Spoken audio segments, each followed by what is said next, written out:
देवरानी पड़ी जिठानी पर भारी। ये कहानी एक ही परिवार की दो बहुओं की है। पहली है चंचल जो बहुत ही सुंदर है और दूसरी है मीनाक्षी जो बहुत ही आज्ञाकारी और संस्कारी बहू है। अरे बहू, सब तैयारी हो गई ना मंदिर की? कुछ छूटता तो नहीं? नहीं माँ जी, मैंने सब देख लिया है, एक बार आप भी देख लीजिए ना। मैं तो तैयार हो गई माँ जी, चलिए अब मंदिर के लिए निकलते हैं। अरे अभी मीनाक्षी को तो तैयार हो जाने दो, सामान रखने के चक्कर में बेचारी तैयार होना ही भूल गई। जा बहू, तू भी तैयार होकर आ जा, फिर निकलते हैं। ठीक है मम्मी जी। जिठानी जी, आप ये सामान एक बार देख लीजिए ना। अरे तुमने देख लिया है ना, फिर देखने की क्या जरूरत है? अरे बहू, तू सामान की चिंता छोड़, उसे मैं देख लूंगी। जा जल्दी से तैयार हो जा, इसे कहने का कोई फायदा नहीं। शाम को मम्मी, कल मेरा ऐसे कंपटीशन है, मुझे समझ में नहीं आ रहा इस टॉपिक पर क्या लिखूं, कुछ बताओ ना मम्मी। अरे खुद से कुछ लिख लेना, मुझे परेशान मत कर। देख नहीं रहा मुझे कितना काम है? मम्मी, आप फोन ही तो चला रही हो, प्लीज कुछ बता दो ना। इधर आजा, मैं बता देती हूँ। मम्मी कुछ काम कर रही है ना। थैंक यू देवरानी जी, इस घर में एक तुम ही तो हो जो मुझे समझती हो, और वैसे भी ये काम मेरे करने के लायक थोड़ी ना है। अरे लेकिन चंचल बहू, बच्चा तो तेरा है ना, तो तू ही उसकी मदद करेगी ना। कोई बात नहीं ना माँ जी, दीदी कोई काम कर रही है। अरे ये कोई काम नहीं कर रही, बस काम से बचने का बहाना ढूंढती रहती है। अपने मेकअप का सामान देख रही होगी पक्का। पूरे दिन सजने संवरने के अलावा करती ही क्या है? माँ जी, आप सबको तो यही लगता है कि करती ही क्या है, लेकिन अपने आप को मेंटेन करना किसी काम से कम है क्या? और वैसे भी मैं देवरानी जैसी थोड़ी ना हूँ जिसको कोई पूछता ही ना हो। लोग तो मुझे देखते ही मुझसे पूछने लगते हैं और बात करने लगते हैं।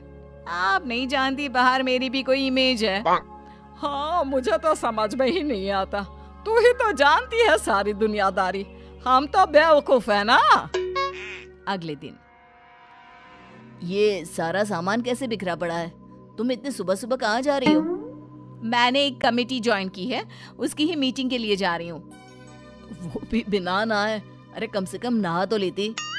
अरे इतना टाइम नहीं है मेरे पास, और वैसे भी मेरा चेहरा देखकर कोई नहीं बता सकता कि मैं नहाकर नहीं आई हूँ। और ये परफ्यूम है ना, इसे लगाने से मेरे से केवल खुशबू ही खुशबू आएगी। फिर भी बिना नहाए कितना गंदा लगता है। अरे इतना ही है तो कुछ मीनाक्षी से सीखो, वो नहा धोकर तैयार होकर किचन में तुम्हारे लिए नाश्ता बना रही है। देखो मेरे पास ना तुम्हारी ये बातें सुनने का वक्त नहीं है, लेट हो रहा है मुझे, चलती हूँ मैं।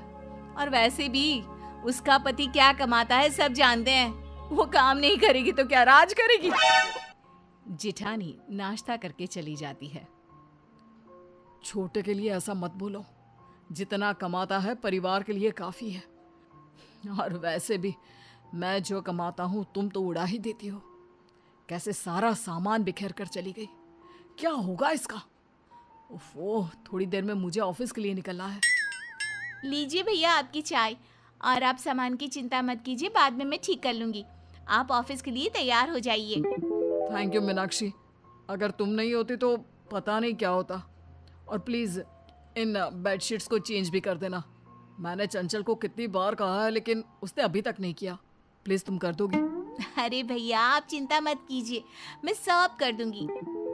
ऐसे ही जेठानी अपने हर काम से भागती और देवरानी अपने काम के साथ साथ जेठानी का काम भी पूरा करती, और जेठानी बस अपना सारा वक्त घूमने फिरने और अपने आप पर लगाती। लेकिन एक दिन, अब क्या करे, ये तो बड़ी परेशानी हो गई। हे भगवान, अब तो तेरा ही सहारा है। क्यों माँ जी, ऐसा क्या हो गया? आप इतनी परेशान कभी नहीं दिखी, सब ठीक है ना? हम जो घर बना रहे थे उसके लिए हमने कुछ पैसे लोन लिए थे और चुका भी दिए थे, लेकिन आज जाकर पता चला कि थोड़े पैसे अभी भी बाकी है। बैंक वालों ने सर खा रखा है। अब आप लोगों ने पूरे पैसे भर दिए हैं, तो अब कौन से पैसे बाकी हैं? भाभी, उनसे उस समय कुछ गलती हो गई थी, तो उन्हें लगा हमने पूरे पैसे भर दिए हैं, लेकिन आज हमें वहाँ से पता चला कि अभी और भी बाकी है, और उस समय से उन पर बहुत ज्यादा ब्याज बढ़ गया है। अगर हमने वो पैसे जल्दी नहीं चुकाए तो और बढ़ता ही रहेगा। अब समझ में नहीं आ रहा क्या करें। इतने कम समय में इतने सारे पैसों का इंतजाम कैसे होगा? मेरे पास एक आइडिया है। मेरे पास मेरी शादी के गहने हैं, अगर उनको बेच दे तो। तू पागल तो नहीं हो गई? अपने गहने बेच रही है? माँ जी, गहनों का क्या है, कल दोबारा बन जाएंगे, और वैसे भी गहने चले गए तो कुछ नहीं बदलने वाला, लेकिन ये घर चला गया तो। बात तो तुम सही बोल रही हो, लेकिन रकम इतनी ज्यादा है, तुम्हारे गहने काफी नहीं होंगे। अच्छा, तो बड़ी के गहने भी ले लो ना। मैं अपने गहने नहीं बेचने वाली। हाँ, मेरी माँ ने कितनी मुश्किल से मेरे लिए बनवाए थे। तुम्हारे ही गहने थोड़ी ना जा रहे हैं, मीनाक्षी भी तो दे रही है अपने गहने। अच्छा, इतना ही है तो तुम अपनी माँ के गहने क्यों नहीं बेच देते? माँ जी की भी तो गहने हैं। ये तुम क्या बोल रही हो? वो खानदानी गहना है, बाद में तुमको और मीनाक्षी को ही तो मिलने वाले हैं। अरे रहने दे, बाद में तुमको और मीनाक्षी को ही तो मिलने वाले हैं। अरे रहने दे, वो नहीं देना चाहती तो कोई जबरदस्ती नहीं, मेरे पास और भी है, मैं दे दूंगी। लेकिन मुसीबत के वक्त ये पता चल गया कि किसे इस घर की फिक्र है और किसे गहनों की।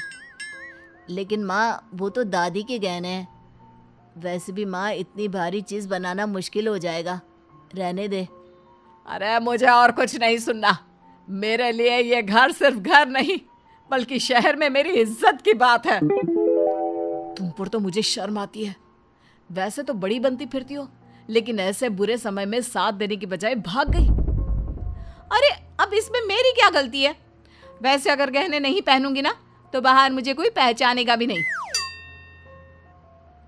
हाँ भैया, सही बोल रही हैं जेठानी जी। वैसे तो आप अपनी सुंदरता की इतने झंडे गाड़ती रहती हो, लेकिन ऐसी सुंदरता का क्या फायदा जब आपका मन ही मैला हो। आप ये दिखावा करना छोड़ दीजिए कि आपको इस घर की चिंता है। अगर होती तो आज यूं इस तरह भागती नहीं, परिवार की मदद करती। तू बहू अपनी सुंदरता में इतनी खो गई है कि तुझे असल जिंदगी और दिखावटी जिंदगी में फर्क नहीं पता। तू बस दिखाती है, लेकिन मीनाक्षी कुछ बोलती नहीं, दिखाती नहीं, बस करती है। माँ, आप सही कह रही हैं, मुझे माफ कर दीजिए, मैं झूठे दिखावे में पागल हुई जा रही थी। ये कहकर देवरानी जेठानी दोनों अपने गहने रखकर ससुराल वालों की मदद करती है।